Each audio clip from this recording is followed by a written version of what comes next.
Hey guys, welcome to an interesting video on Wild Rift. So they're back with a Tristana commentary guide at last. So, now, honestly, I've been trying to get this video out for months, and I think even like from last season.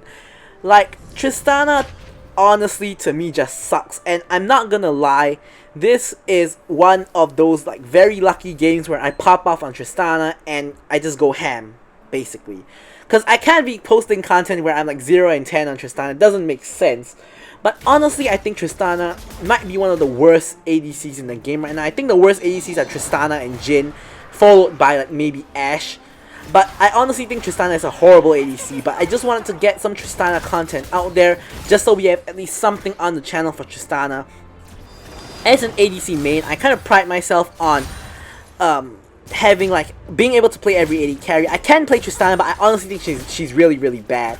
So one thing you can do on Tristana is go in at level 2. So you obviously take your E at level 1, and then you take either your W or Q level 2. So if you want to be more aggressive, you can take W at level 2 and then engage and put your E onto somebody, which you're gonna see right here. So I W in, put my bomb onto the Kai'Sa, and then just blast her. So basically what you want to do is you fully prop the bomb. Of course, this was kind of scuffed because the Nami actually got rooted by the Senna W right as I gone in, so it kind of just screwed up there. But in a better scenario, you can cheese a first blood in this way. But yeah, so Tristana, as I'm saying, is like at the bottom tier of ADCs, probably one of the worst. You guys can check out my tier list for that, which I will be releasing. I either have released it already or I will be releasing right after this video. So basically, as of now, I just recorded the tier list and now I'm recording this video, so I'm not sure if it'll be out yet, but yeah. So Tristana's build is another issue. So basically with Tristana, you can't build items like the Solari Charge Blade because she doesn't actually spam her spells. So yeah, you kind of have to go for a normal crit build, which is like Infinity Edge, and then into some energized items like Rapid Fire Cannon, Storm Razor, or the Static Shiv. So personally, I prefer Storm Razor and Static Shiv combo to get an AoE slow on the enemy team, but you can go for any combination of these three items. Any two out of the three items being Storm Razor, Rapid Fire Cannon, and Static Shiv. Then these are for your first three items. So you go IE, energized item, then you go for a Moral Reminder for the penetration as well as the Grievous Wounds. Sorello's Grudge doesn't really work well on her because her damaging abilities are basically her ult, which pushes people away anyway. Her W, which you don't want to jump onto someone's head majority of the time, and her Q, and her E, which you can only put on one person, and it's only a damaging ability when you proc it. So Sorello's is horrible on Tristana, so you want to be building the Moral Reminder. And as your last item, you either get a Guardian Angel, or you can get a third crit item. Normally it's a Bloodthirster for the lifesteal and the 100% crit, as well as the AD and the lifesteal, of course. So here we kind of got really lucky there, where Nami actually hit the bubble and we hit everything onto the Senna and managed to kill the Senna. Here you see the first use of the ult, which is the disengage. So there are three uses of the ult, much like Misfortune. The first use is the disengage, which you just shove someone away, sort of like using Lee Sin kick to kick them away. So basically you can think of Tristana ult as like a Lee Sin kick. You have three uses of her ult: to push someone away from you that you want to disengage, jump behind them or flash behind them and shoot them back in towards your team, like sort of insect them into your team, or the third way, which is for damage. So sometimes you auto-attack them a couple of times with the bomb on their head, and you just ult them to prop the bomb exploding, and the ult damage plus the bomb damage a lot of times is enough to kill them. So those are the three ways you can use your ult. So the real reason why Tristana is very hard to play, which I have actually also covered in the tier list multiple times, is the targeting system. So here we go in on the Senna, who clearly has overextended, and we get in a couple hits on the Kai'Sa, which forces her to flash as well. But the main issue with Tristana is her targeting. So a lot of the times you have to manually target the bomb and manually target your auto attacks, because sometimes if you auto target the bomb, you're gonna put it onto the wrong target. Like, so maybe you want to put it onto the Kai'Sa, but you end up putting it onto like the enemy ball fight, for example, which is definitely the wrong target to focus.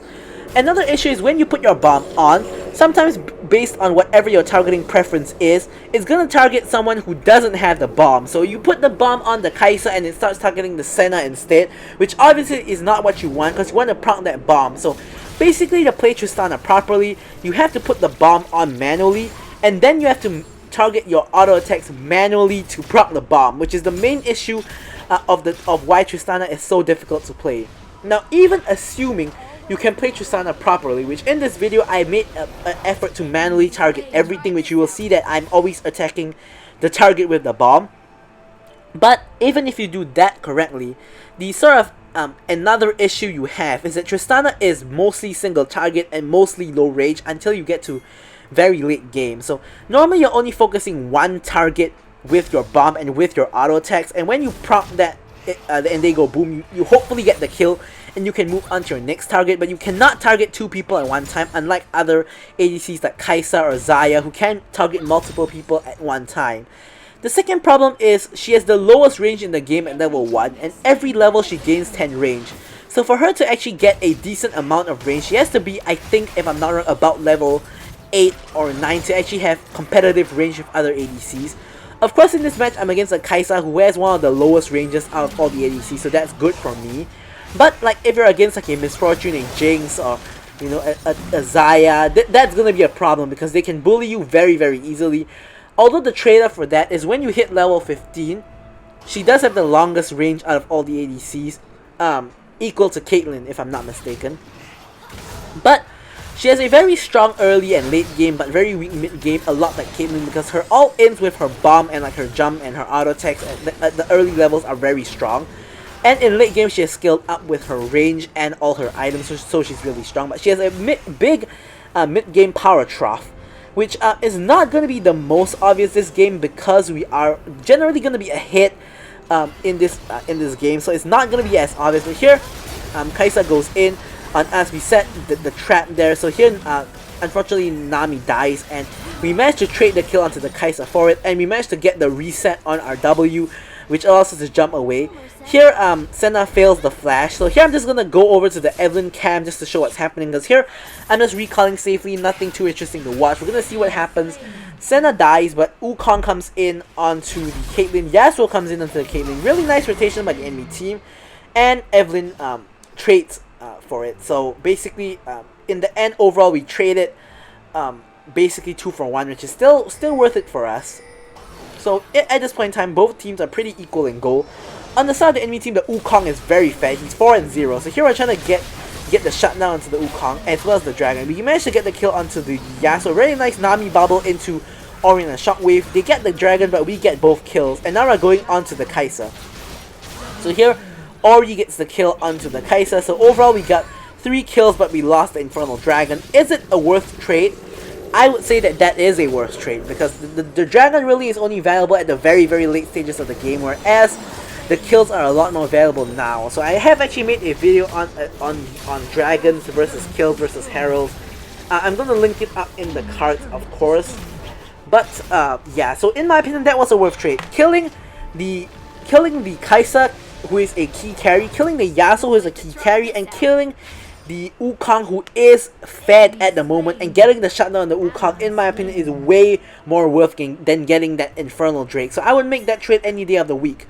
Not sure about y'all, because a lot of people think Infernal Drake is really important. It is really important, but I think that some things like getting a triple kill on the enemy team is actually more important than Infernal Drake.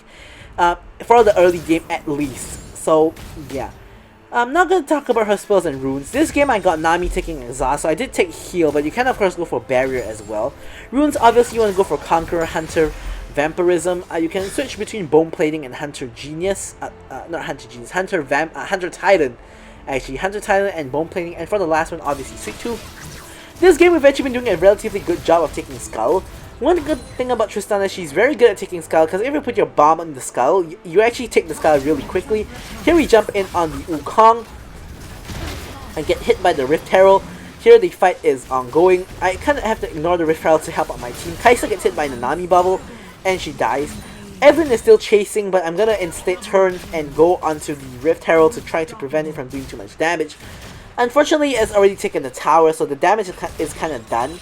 But we're gonna stop it from doing anything more than that. So here, nothing too interesting here. We're just going to, we already got the top lane tower, so we're just gonna rotate to mid and try to actually pick up the mid lane tower, which looks like we are gonna successfully be able to do. There we go. We destroyed the mid lane tower, and then we can rotate for Herald, which is the next objective. So here we are 4 men strong with Yasuo in the vicinity pushing the Baron lane. So here we are all good. Wukong is spotted on vision. We know he is there. So before the Herald gets too low, he actually does come in. So I was going to say we gonna have to engage onto him, but we actually go for... He actually comes a little bit too early, and I secure the Rift Herald myself with my ultimate. So I do get the Rift Herald, and now since we actually got kills on 4 members of the enemy team, only the Kai'Sa's left alive. This is a golden opportunity to just push down mid lane, because only the Kai'Sa is up to defend. But unfortunately my team all goes and pushes bot lane for some reason, even though like there's nothing there. Now alternatively we could have pushed bot lane, but mid lane is just simply easier to push just because we already have a wave, and it's just... we have the Herald, and it's a guaranteed mid lane tower as long as everybody pushes. Now, because nobody is pushing with me, it's gonna be a bit more dicey. I do manage to end up picking up the mid lane tower anyways, but it could have been a lot easier if my team was on the same page as I was. But, you know, you can't actually control your team, so what can you really do about it? So now, I have already picked up my Infinity Edge and my Storm Razor. I'm gonna back now, picking up the entire Static Shift in one shot. So for the boots, I normally go for the lifesteal ones, the Gluttonous Greaves, just because you don't have a lot of lifesteal in this build, aside from the Hunter Vampirism and the Gluttonous Greaves. Aside from that, you're only gonna get it if you go for the Bloodthirster as your last item, so not a lot of healing in this build, which is why I like to go for the Gluttonous Greaves. Here we're gonna pick up the Rip buff, because obviously we're very fed, so we're just gonna pick up the Raptors as well while we're at it, just, you know, taking whatever farm we can get as usual, being an ADC who needs a lot of gold. Here another Skull Crab is up, and we're gonna pick up what I think is like the 4th skull of the game that we're picking up here. So just picking up that skull and taking out the enemy ward at the same time, picking up the fruit just for the gold, and the Mountain Dragon is actually up. So we're gonna clear mid lane and get the mid lane priority, and then we're gonna rotate over to the Mountain Dragon. We don't actually see any of the enemies except for Teemo and Senna in the mid lane, so we have to be a bit wary of exactly where the enemy team is. Yasuo shows mid as well, but Wukong is still missing, and so is I believe it was Kai'Sa who was missing as well. But anyway, we managed to burst down the dragon. Kai'Sa Void Seeker from downtown hits the Nami. And here, the Yasuo goes in for the engage onto... actually, the enemy Yasuo engages onto our Yasuo, I believe. Wukong comes in with a flank, with a beautiful Cyclone hitting onto my entire team, including me. I have to hightail it with 1 sliver of HP left. I was honestly pretty lucky to survive that. Wukong, really nice Cyclone with his... and he does have 2 items, which is the Youmu's and the Black Cleaver, which he is going to be doing a ton of damage. So... thankfully, I actually survived. I pick up the Zanya's Hourglass as well as building towards my Moral Reminder. So, as you guys can see, we're really fed at this point. We're 6-0 and 6. So, basically, whichever AD carry we are at this point, this is going to be a kill. So, here I'm just doing a bit of limit testing. Going 1v1 into the Teemo. Putting my bomb on him, jumping on top of his head, auto-teching, and flashing after him to get in the final few auto-techs before he dies. Now, honestly, I wasn't sure if he was gonna die just from the pop from the E, but I was pretty sure he wasn't. Although if I played Tristana more, I probably would know. So maybe I didn't even have to flash, but I do think that I had to. So, anyways, flashing for the kill secure, and we get that Teemo in the back. So here I actually make a little bit of a mistake here. I actually jump onto the Raptors. The jump onto the Raptors is not worth to blow your jump unless you know you're absolutely safe. Now in this case I'm not actually punished for it, but I didn't actually know that I was absolutely safe. So here I'm level 13.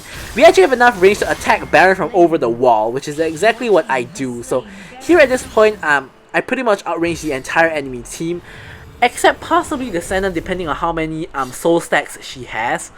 But I wouldn't actually know how many stacks she has anyway, so impossible to tell as the enemy team. So here I see a huge wave up top. Obviously I want to go get that wave. So getting this wave allows me, I believe, to pick up my Moral Reminder. So yeah. So here I'm just gonna recall nothing in the top side of the map for me to do. So I'm gonna recall, get my Moral Reminder, and head back out. So in this game, I was actually planning to go for Bloodthirster as my last item instead of Guardian Angel, just because there isn't any assassin who can insta-burst me, and I think the lifesteal would be a lot more useful in this scenario.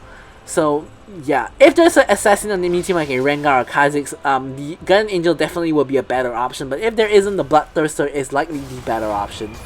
So here, Evelyn just goes in straight up on the Yasuo, gets hit by a tornado and gets rooted, gets ulted, everything. Ults the wrong way as well, but doesn't actually get punished for it. I try to jump in gung-ho, trying to do something about it because I'm really very fed and I have like almost full build. So, but nothing too much comes of it. Unfortunately, the Yasuo actually does manage to survive.